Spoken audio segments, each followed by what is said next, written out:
La palabra del Señor, leo en favor de mis hermanos esta porción de las Sagradas Escrituras. Dice así el texto: y le dio el pacto de la circuncisión, y así Abraham engendró a Isaac y circuncidó al 8º día a Isaac, a Jacob y Jacob a los 12 patriarcas. Los patriarcas, movidos por envidia, vendieron a José para Egipto, pero Dios estaba con él. Y le libró de todas sus tribulaciones y le dio gracia y sabiduría delante de Faraón, rey de Egipto, el cual lo puso por gobernador sobre Egipto y sobre toda su casa. Vino entonces hambre en toda la tierra de Egipto y de Canaán, y gran tribulación, y nuestros padres no hallaron alimentos. Cuando oyó Jacob que había trigo en Egipto, envió a nuestros padres la primera vez, y en la segunda José se dio a conocer a sus hermanos, y fue manifestado a Faraón el linaje de José. Y enviando José, hizo venir a su padre Jacob y a toda su parentela en número de 75 personas. Así descendió Jacob a Egipto, donde murió él y también nuestros padres, los cuales fueron trasladados a Siquén y puestos en el sepulcro que a precio de dinero compró Abraham de los hijos de Hamor en Siquén. Pero cuando se acercaba el tiempo de la promesa que Dios había jurado a Abraham, el pueblo creció y se multiplicó en Egipto, hasta que se levantó en Egipto otro rey que no conocía a José. Amén y amén. Damos gracias al Señor por su palabra. Como lo hemos mencionado en la introducción, provisión es la acción de suministrar y facilitar lo que se requiere para vivir. Pero en el sentido estricto del Evangelio, en el sentido estricto de lo que significa la provisión de Dios, mis hermanos, cuando hablamos de que Dios provee, estamos diciendo que Dios se hace real en nuestras vidas. Cuando decimos Dios provee, estamos diciendo que la acción de Dios se hace real en nuestras vidas. A esto es lo que se refirió Abraham allá en Génesis 22, cuando dijo: Dios se proveerá de cordero. A esto es lo que Abraham se refirió cuando más adelante, al recordar la historia del patriarca, se menciona Dios proveerá. Cuando decimos Dios proveerá, está diciendo el sentido estricto de la Biblia que Dios se hace real en nuestra vida. ¿Qué debemos recordar entonces, mis hermanos?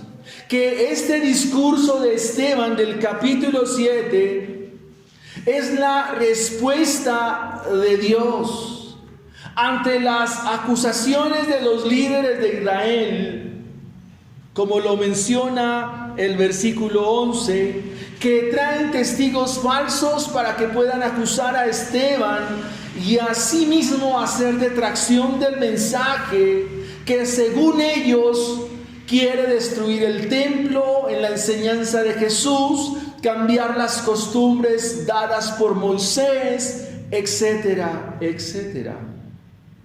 Quisiera que nos preguntáramos entonces cuál es el verdadero problema. ¿Por qué se levantan estos líderes de Israel?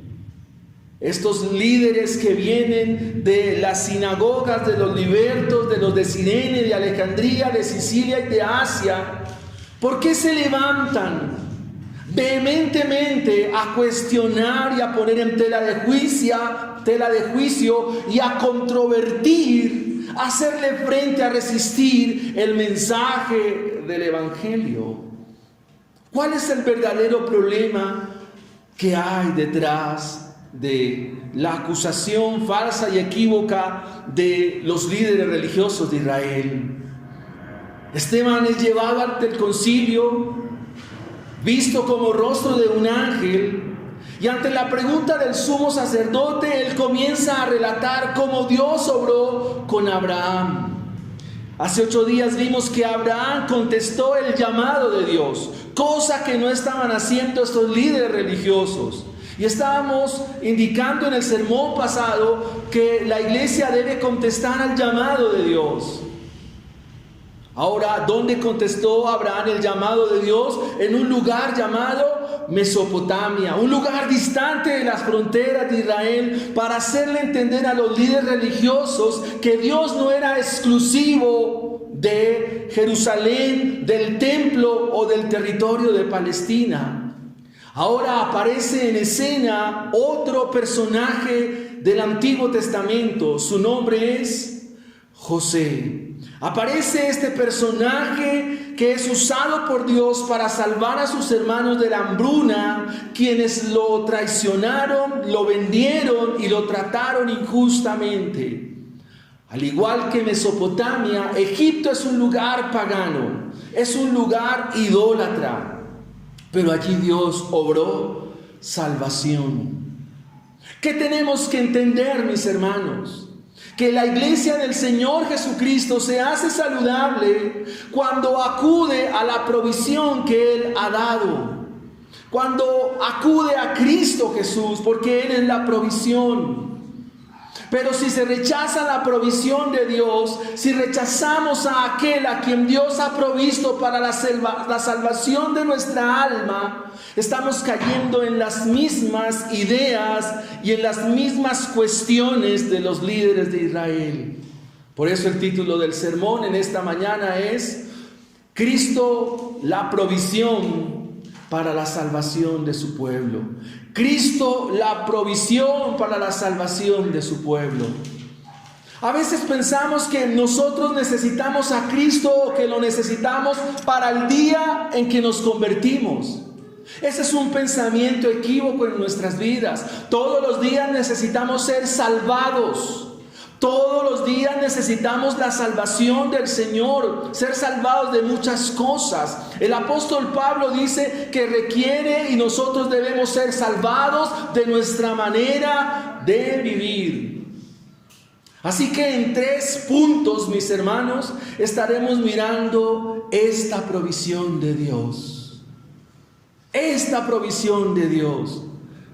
Vamos a mirar entonces nuestro primer punto o encabezado en esta mañana.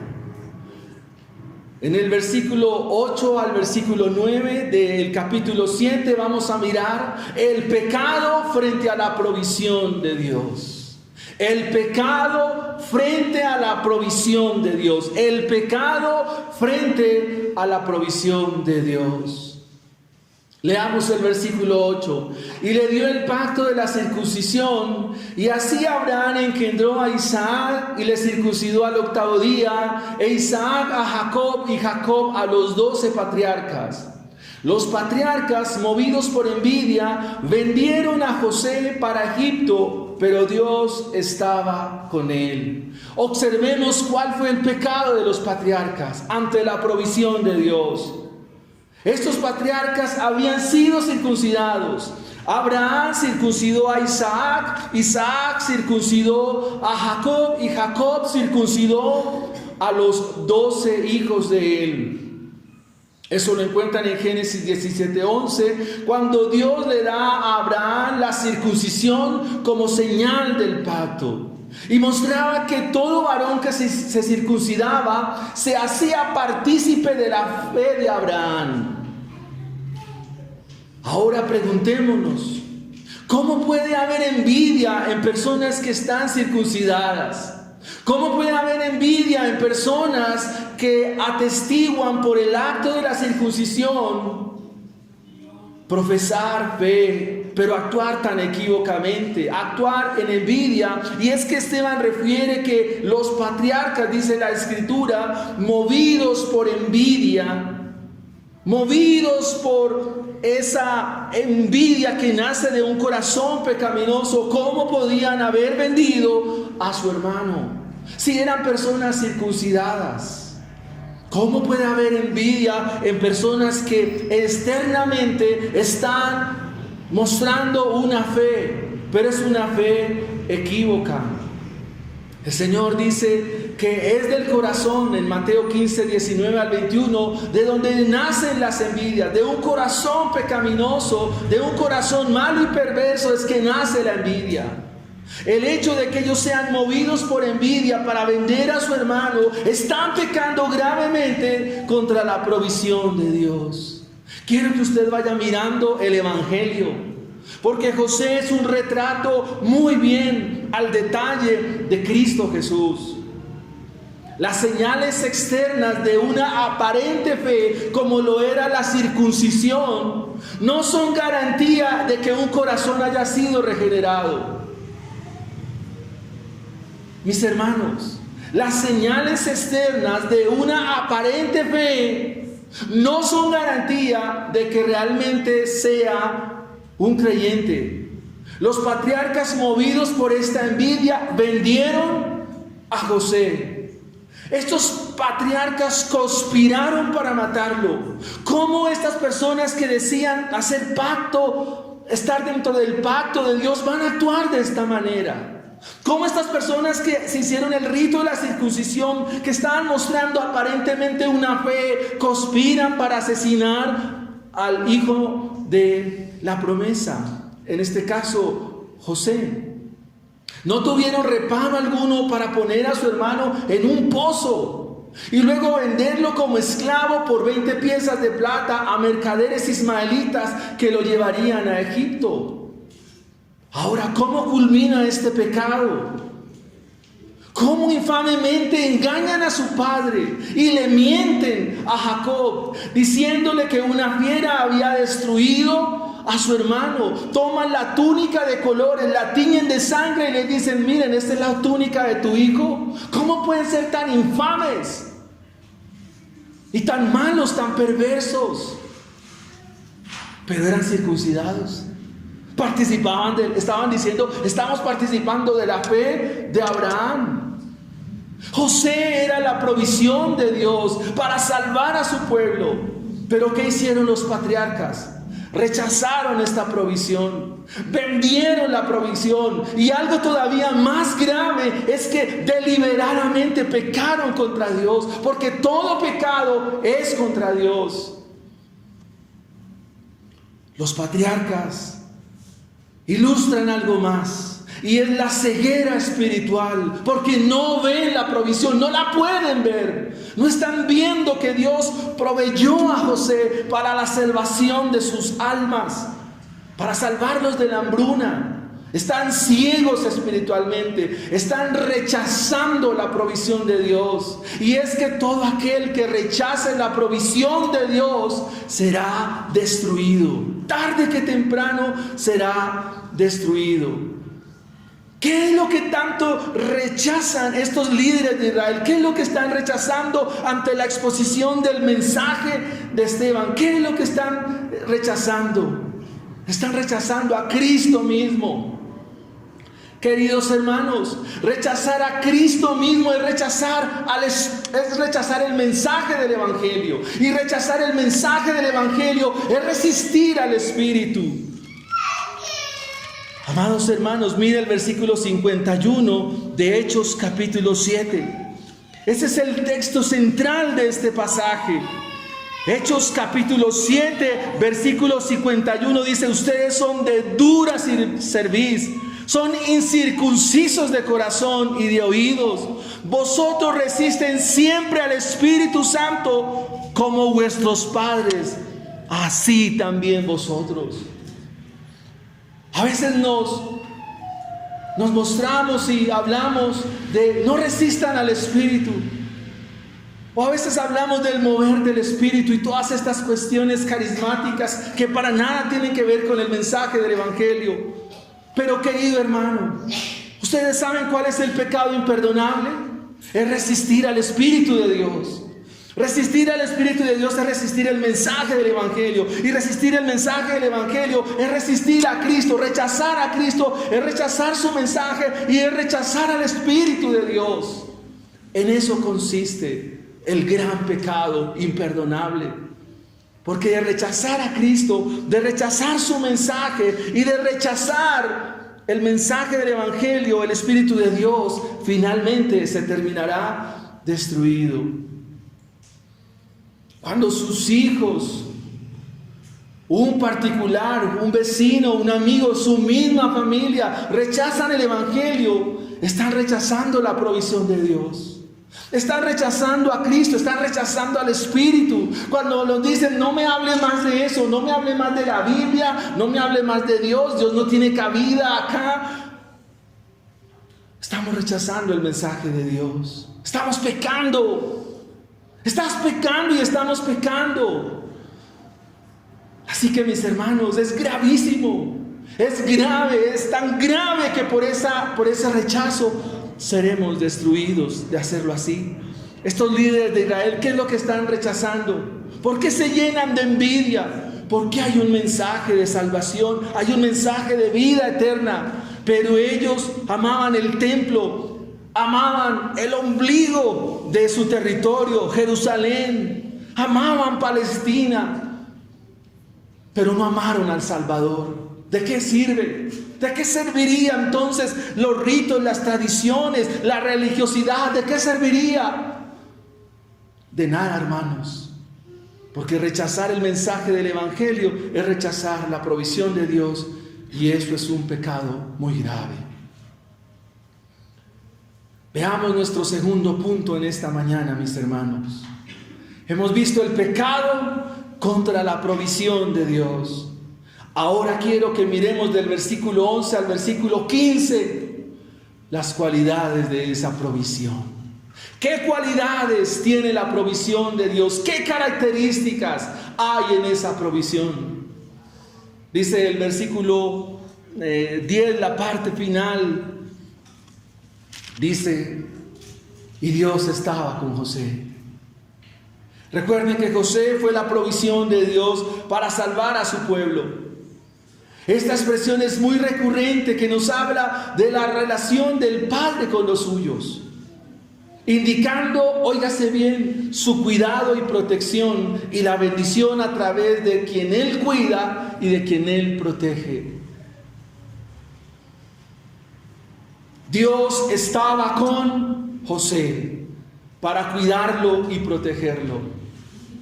Versículo 10. Y le libró de todas sus tribulaciones. Y observe la cualidad de esta provisión. Dios le dio gracia, Dios le dio sabiduría delante de Faraón, rey de Egipto, el cual lo puso por gobernador sobre Egipto y sobre toda su casa. José fue librado de todas sus tribulaciones. Fue librado del trato malévolo y perverso de los patriarcas. Aunque fue vendido como esclavo y llevado a la cárcel ante la acusación falsa de la esposa de Potifar, Dios lo guardó, Dios le dio gracia, porque Dios estaba con José. Es decir, que la relación de Dios con José descansaba en el fiel cuidado de Dios, en la fiel promesa que Dios había hecho a su siervo Abraham. El pueblo entonces decide ver que en José se encuentra la provisión de Dios, pero no la pudieron observar de momento. Lo que nos enseña entonces el pasaje, mis amados hermanos, es que José, como provisión de Dios, contaba con la gracia de Dios, contaba con la sabiduría de Dios. Mejor, tenía la gracia de Dios, tenía la sabiduría de Dios. Y con esta gracia y con esta sabiduría, Dios salvaría de la hambruna a su pueblo. La liberación de toda la opresión se produjo dándole gracia delante del máximo dirigente del imperio más potente de la tierra en ese momento, el faraón de Egipto. José queda entonces segundo en todo el reino. Se le entrega la administración de todo el estado, aún sobre la casa imperial. Dios le dio gracia y sabiduría. La gracia y la sabiduría descansan en la provisión de Dios. El favor de Dios estaba en las tareas encomendadas que José realizaba en la casa de Potifar. De hecho, la Biblia dice que Potifar no tenía nada en que entenderse, porque este mayordomo que tenía gracia, contaba con el favor de Dios. Una vez José es llevado a la cárcel, allí también Dios le da favor, le da gracia, sabiduría en medio de las mazmorras de la cárcel de Egipto. Pero Dios también le va a dar sabiduría para gobernar. Dios le da sabiduría para administrar y así cumplir su propósito en la vida de José. Versículo 11. Vino entonces hambre en toda la tierra de Egipto y de Canaán, y grande tribulación, y nuestros padres no hallaban alimento.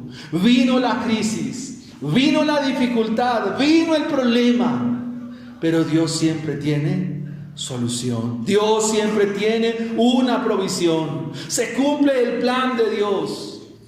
El sueño que Dios le muestra a Faraón ahora se hace efectivo, porque vienen los 7 años de escasez. Como mismo dice la Biblia, vienen las 7 vacas flacas. Vienen las 7 espigas de trigo enjutas y viejas a la ribera del Nilo. El texto entonces nos refiere las cualidades también de esta hambruna. En Génesis 43:1 se nos dice: el hambre era grande en toda la tierra. Otra versión dice: hubo entonces hambre y mucha aflicción en todo Egipto y en Canaán, y nuestros antepasados no tenían que comer. En toda la tierra de Egipto y en Canaán hubo una sequía tan fuerte que causó mucha miseria, y nuestros antepasados no tenían que comer. Otra versión dice: entonces un hambre azotó a Egipto y a Canaán. Hubo mucho sufrimiento y nuestros antepasados se quedaron sin alimento. Es decir, lo que nos muestran estas versiones es que llegó una crisis que causaría la muerte. Óigase bien, una hambruna que causaría la muerte.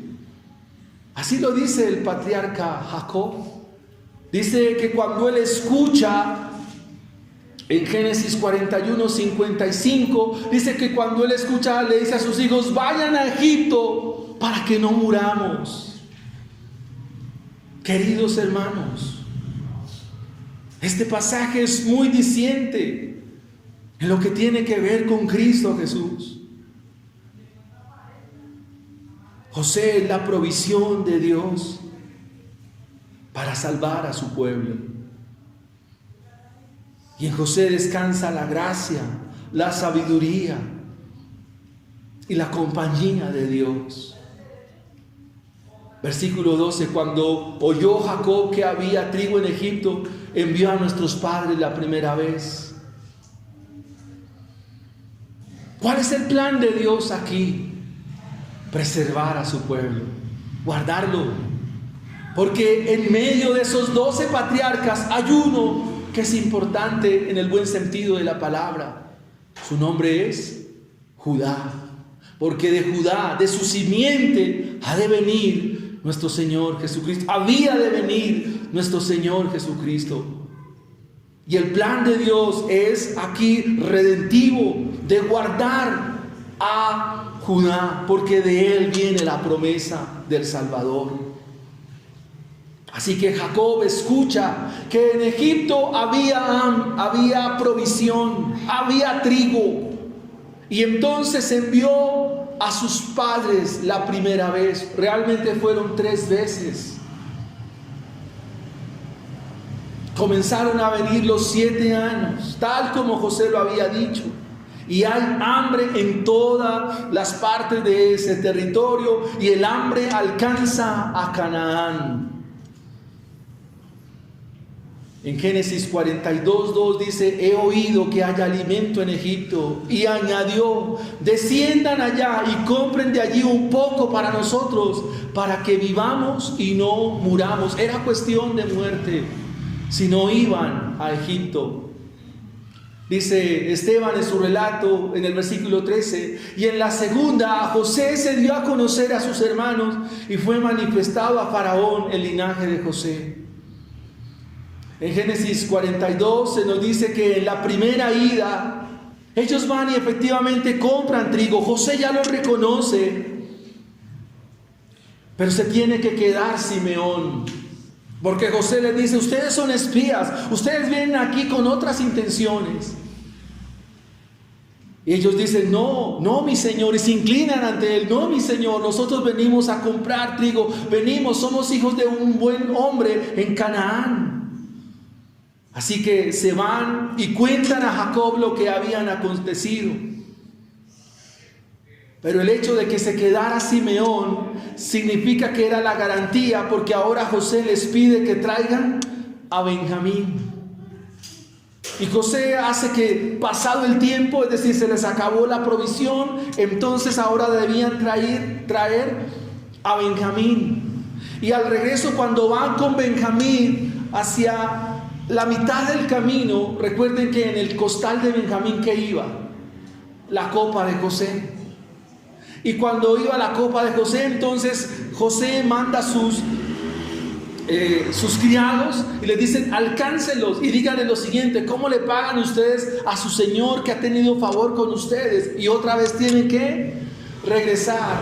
Y es ahí cuando Judá intercede por la vida de Benjamín. Y el texto nos dice que ante la provisión que Dios había dado, es decir, José, ellos dicen: hemos pecado. Reconocen su pecado y reconocen su maldad.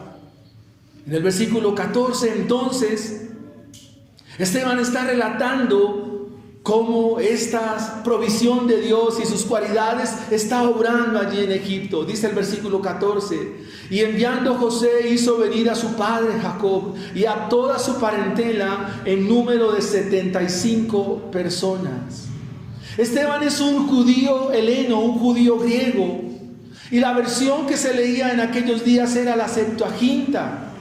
Y la Septuaginta lo que hace es añadir a las 68 personas, como bien lo dice Génesis 46, a las 68 personas, los 7 hijos que le nacieron a José en Egipto, para un total de 75 personas, que fue toda la familia que descendió a Egipto. Así que Jacob, dice la Escritura, descendió a Egipto, donde murió él y también nuestros padres, los cuales fueron trasladados a Siquem y puestos en el sepulcro que a precio de dinero compró Abraham de los hijos de Hamor en Siquem. Los judíos, especialmente los maestros de la ley, quienes están escuchando aquí a José, daba gran importancia a la tierra de Canaán, a sus bendiciones, enfatizando que allí fueron enterrados todos los padres de la nación.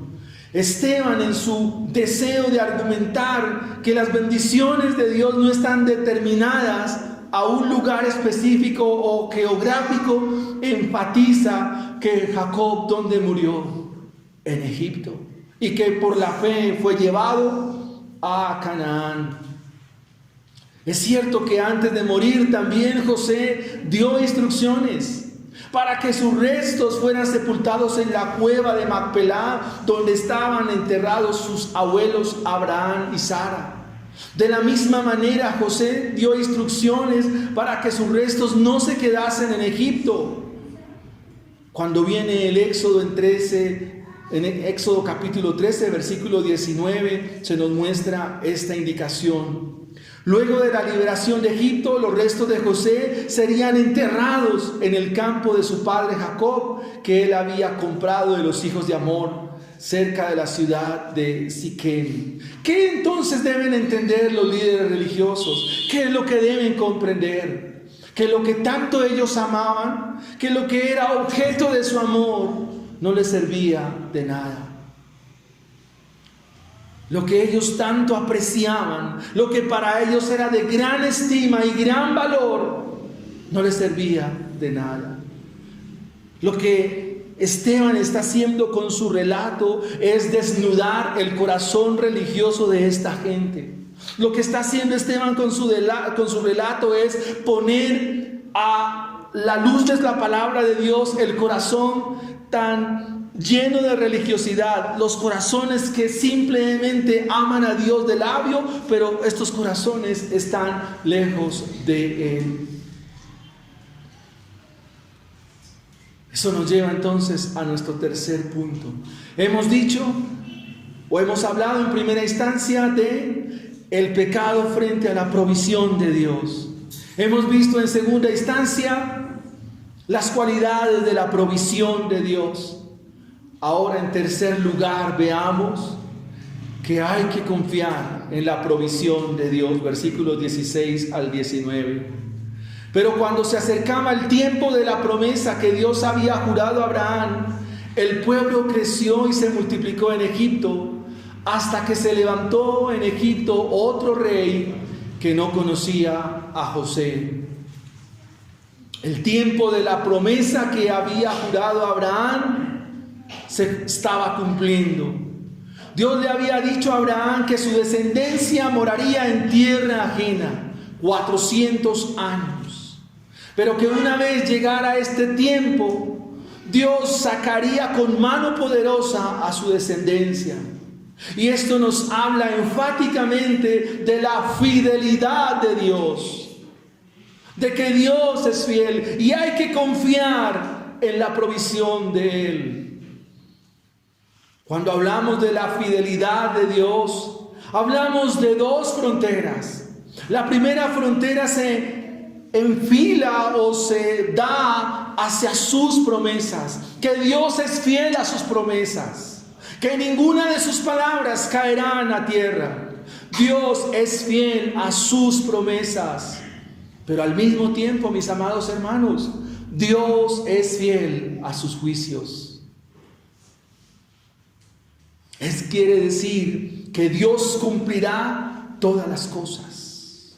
Y esta es una evidencia más de lo que significa la fidelidad de Dios. A pesar del tiempo, a pesar de las situaciones, a pesar de las dificultades, Dios cumplirá su palabra. Dios cumplirá sus promesas. El que estableció el tiempo fue Dios. Y Él mismo conduce su historia soberanamente. Él conduce su historia especialmente para darnos a entender que si confiamos en su provisión, entonces habrá salvación. El texto nos dice que el pueblo creció y se multiplicó, que los que descendieron a Egipto fueron 75, pero ahora el pueblo era mucho más numeroso y ahora se volvería una nación. Ahora se levanta otro monarca en Egipto que no conocía a José. Y esto es muy interesante, porque cada vez que se levanta un gobierno, quiere borrar lo que hizo el gobierno anterior. No es que no lo conociera, sino que no le interesaba el pasado, pero esto es propósito de Dios. Este nuevo monarca que se levanta ahora viene mostrando el sistema antidios. No es que no supiera, sino que no quería saber de él. Los egipcios se destacaban por registrar al detalle toda su historia. Como geómetras, es decir, aplicaban la geometría, como historiadores, como astrónomos, todo lo registraban en los papiros, lo que llamamos los papiros egipcios. Pero curiosamente a este nuevo faraón no le interesaba registrar en su biblioteca las obras de Dios por medio de un hombre que se llamaba José. Así que es de esta manera como hasta hoy terminamos el relato, porque ahora viene otro ícono en la fe de Israel, Moisés. Pero eso será dentro de 8 días. Hemos dicho que José es un retrato muy al detalle. ¿De quién? De la verdadera provisión de Dios. No quisiera terminar este sermón sin que pudiéramos ver y considerar una vez más el título de nuestro sermón en la mañana de hoy. Cristo, la provisión para la salvación de su pueblo. Quiero que lo tenga en mente. Cristo, la provisión para la salvación de su pueblo. Hoy que recordamos la cena, Cristo proveyó del pan que va a traer vida a su pueblo. Cristo, la provisión para la salvación de su pueblo. Quiero que miremos las aplicaciones del texto de hoy. Hemos visto el pecado frente a la provisión. Sabemos, una vez más lo recuerdo, lo reitero, que José es un retrato muy al detalle de nuestro Señor Jesucristo. Quiero que en este momento todos como iglesia nos confrontemos y nos preguntemos cómo estamos pecando contra Cristo, la provisión que Dios nos ha dado. Quiero que en este momento te veas como un pecador, porque así me he visto en la elaboración del sermón. Cuando ustedes y yo estamos rechazando a Cristo, cuando ustedes y yo estamos pecando contra la provisión de Dios. Hermanos, pecamos cuando vivimos externamente nuestra fe. Es decir, estamos viviendo un cristianismo falso. Cuando nuestro corazón no ha cambiado, por muy cristiano, por muchos años que llevemos en el Evangelio, si nuestro corazón no ha cambiado, hermanos, tú y yo seguimos en tinieblas, bautizados, pero seguimos en tinieblas. El bautismo no es ninguna garantía, de que seamos salvos. Próximamente estaremos viendo las marcas de un falso creyente, de un falso cristiano, en el capítulo 8 de los Hechos. Seguimos en tinieblas. Estos patriarcas se habían circuncidado, pero ¿qué hicieron? ¿A quién vendieron? A la provisión de Dios, la rechazaron. Hermanos, quizás hoy vamos a tomar la cena. Vamos a tomar del pan y de la copa, pero sin arrepentimiento, hermanos.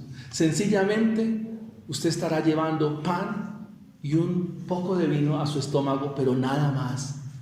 Porque no estás viviendo, porque has rechazado a Cristo Jesús. ¿Cómo lo rechazas? ¿Cómo ustedes y yo rechazamos a Cristo Jesús? Lo he dicho muchas veces y lo volveré a decir. Cuando dejamos de orar, cuando tú no llevas una verdadera comunión todos los días con Cristo Jesús, lo estás rechazando, estás despreciando como los israelitas. Estamos fastidiados de este maná. Estás pecando, estás rechazando cuando tú no tienes comunión, cuando tú no oras. Y de lo más importante en la iglesia es la oración, mis hermanos. Cuando no oramos, estamos rechazando a Dios. Pero cuando tú estás dejando de leer tu Biblia y no estás contemplando a Cristo Jesús, también lo estás rechazando. Porque estás viviendo en la hambruna espiritual de tu vida. Estás viviendo en plena hambruna y no estás viendo la salvación y la provisión de Dios. Pero todavía hay algo más terrible, todavía estamos pecando más grandemente. Como dice nuestro pastor Rubén, estamos levantando el puño contra Dios todavía más gravemente, mis hermanos. Y es porque así como estos líderes estaban ciegos, no veían, Muchos de nosotros estamos en ese mismo camino. Estamos ciegos espirituales. No estamos viendo. Cuando tú lees la Biblia, cuando leemos, si no contemplamos a Cristo Jesús, no estás leyendo. No podemos ver la provisión de Dios. Estamos ciegos. Y esa es una lógica. Si usted no ve a Cristo, ¿cómo está? Ciego. Si no entiende el mensaje, está ciego. Estás caminando en tinieblas, mis hermanos.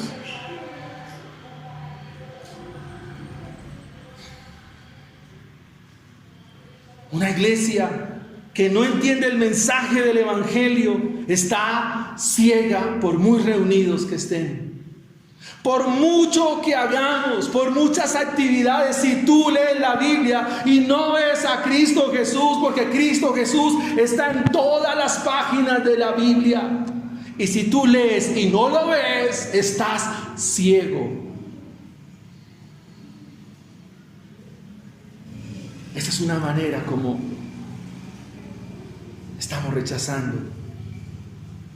El profeta Isaías, tomado en Hechos 28, cuando Pablo está hablando y dice: anda y dile a este pueblo, por más que escuchen no entenderán, por más que miren no verán, pues la mente de este pueblo está entorpecida, tienen tapados los oídos, sus ojos están cerrados, porque no pueden ver ni oír, ni pueden entender, y para ellos no hay salvación. Dice Marcos, que toma este punto de Isaías capítulo 6, 9.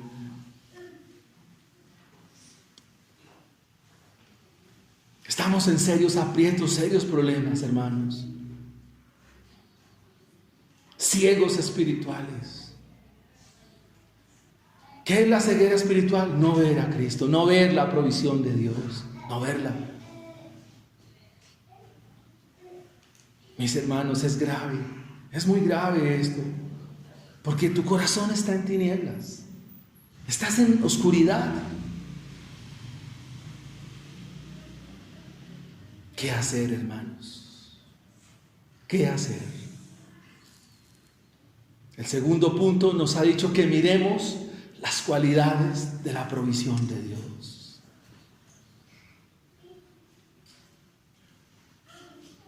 Dios estaba con su Hijo y Cristo en su Padre. En Cristo está la gracia, hermanos. En Él está la verdad. En Cristo abarrota el amor del Padre. En Cristo están escondidos todos los tesoros de la sabiduría. Es en Cristo, mi hermano, donde Dios nos dio su favor. Es en Cristo donde el Padre desplegó toda su misericordia. Pero todavía hay algo más, hermanos. Quiero que vuelva a mirar el versículo 10. El texto nos dice, mis hermanos, que Dios libró a José de todas sus tribulaciones. Mira el texto, hermano, mira tu Biblia, contempla a Cristo, mira a Cristo, míralo.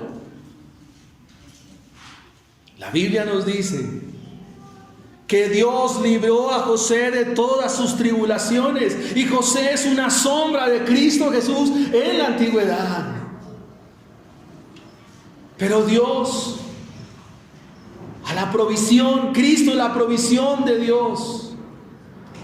A Cristo Dios no lo libró de su ira. Dios no libró a Cristo del escarnio.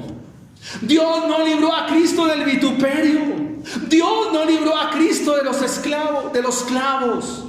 Dios no libró a Cristo de la corona de espinas. Dios no libró a Cristo de los azotes. Dios no lo libró de llevar esa cruz pesada. Dios no lo libró de su misma ira. Dios no lo libró de la muerte. ¿Por qué? Para librarte a ti. Para que tú hoy confíes en esa provisión. Dios no libró a Cristo de la muerte, del Calvario. Dios no lo libró para librarte a ti, para que por la fe hoy vengas y tus pecados sean perdonados. Porque es en Cristo Jesús donde Dios nos da el perdón. Así como José perdonó a sus hermanos, el Padre en Cristo Jesús nos perdona a nosotros.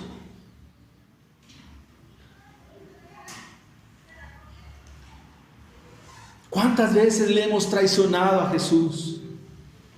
¿Sabe cómo lo traicionamos?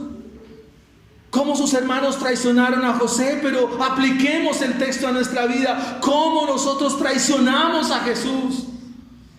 Con nuestro mal testimonio, con nuestra manera de vivir tan mal, con nuestro mal ejemplo. Lo seguimos vendiendo. Cuando nos hacemos cobardes, conspiramos falsamente contra Él. Sin embargo, Él hoy, como Rey de Reyes y Señor de Señores, te ofrece su perdón para que vengas a Él y no peques más. José era el amado de Jacob. Cristo es el amado del Padre para que todo aquel que en Él cree no se pierda, sino que tenga vida eterna. ¿Qué vas a hacer ante tu hambruna espiritual, a tu escasez en la oración, a tu escasez frente a la lectura de la Biblia, en tu escasez frente a las muchas cosas espirituales que vives? ¿Qué vas a hacer? Mis hermanos, Cristo es verdadera comida, Cristo es verdadera bebida. Él dijo: yo soy el pan vivo que descendió del cielo. Mi amado hermano, mi amado amigo, mi querida iglesia, solo Cristo Jesús sacia, solo Cristo Jesús satisface. No hay corazón vacío que Cristo no llene. No hay vaso vacío que Él no llene y en Él no deposite su gracia y su favor. No hay nada que se esconda. No hay nada, mis hermanos, que Cristo le quede grande. Hemos visto la provisión de Él, que hay que confiar en su provisión. Hermanos, tengo que decirles también esto. Y es una garantía que nos da la palabra del Señor. ¿Cómo quieres encontrarte a Jesús? Hay dos formas como tú te vas a encontrar a Jesús. La primera es que hoy te lo encuentres como Salvador y vengas ante Él y entregues tu vida. O la segunda, cuando en aquel día te lo encuentres como juez. De no creer al Evangelio, de no confiar en la provisión que Dios nos ha dado, seremos destruidos. Seremos destruidos. El Salmo 2 dice: así como el alfarero con vara de hierro destruye las vasijas, así en aquel día Cristo destruirá a los que no creen a Él. Cristo es la provisión de Dios para ti, para tu familia. Por eso mi afán es que tú conozcas a Cristo Jesús. Mis esfuerzos y nuestros esfuerzos junto con el pastor estamos abocados a que la iglesia conozca a Jesús, conozca la provisión de Dios.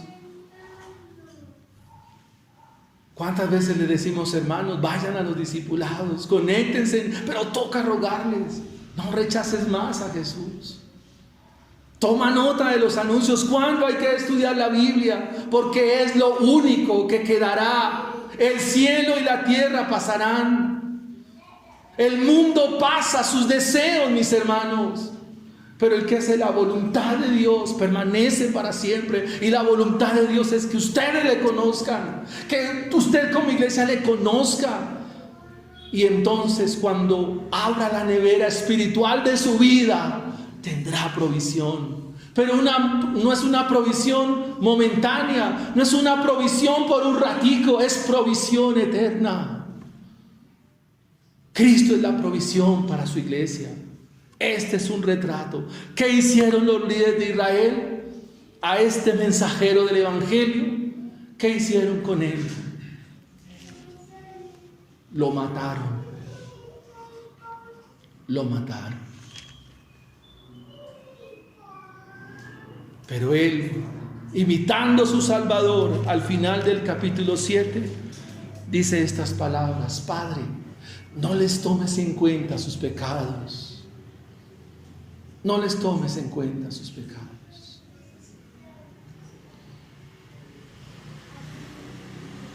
Cristo es la provisión para su iglesia. Hoy estaremos compartiendo la cena del Señor. Pero mi hermano,